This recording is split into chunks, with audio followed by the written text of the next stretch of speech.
মাকে হারানোর পর বোঝা যায় মায়ের কথা, যে সকালে তুমি ঘুম থেকে উঠতে মায়ের ডাক শোনার জন্য, আর সেই ডাক চিরদিনের জন্য থেমে গেছে।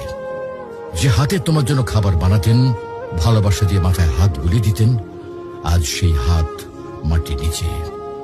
যখন মা বেঁচে ছিলেন তুমি হয়তো বলেছ, মা আমি ব্যস্ত আছি, মা পরে কথা বলবো। কিন্তু আজ তুমি সময় পেলেও আর সেই কথা শোনানোর মানুষটি নেই।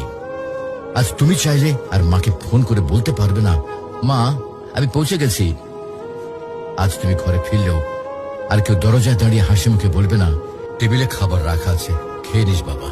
মাকে হারানোর পর বোঝা যায় তিনি শুধু একজন মা ছিলেন না, তিনি ছিলেন ঘরের আলো, জীবনের দোয়া আর হৃদয়ের শান্তি। এখন বুঝতে পারো মা যে বারবার নামাজের কথা বলতেন, ভালো মানুষের সাথে চলতে বলতেন, এগুলো তোমার জন্য কত বড় উপহার ছিল। প্রিয় ভাই বোন, মাকে হারিয়ে আফসোস করার আগে কদর করো।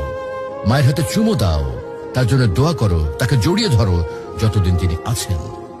কারণ হয়তো একদিন তুমি শুধু বসে বসে কাঁদবে আর মনে পড়বে, ইস যদি মাকে আরেকবার জড়িয়ে ধরতে পারতাম।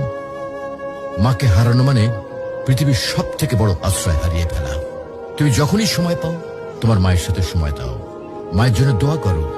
মা যদি আজকে ইহলোক ত্যাগ করেন তাহলে তিনি আর ফিরে আসবেন না। মাকে ভালোবাসো, তার মনে কখনো কষ্ট দিও।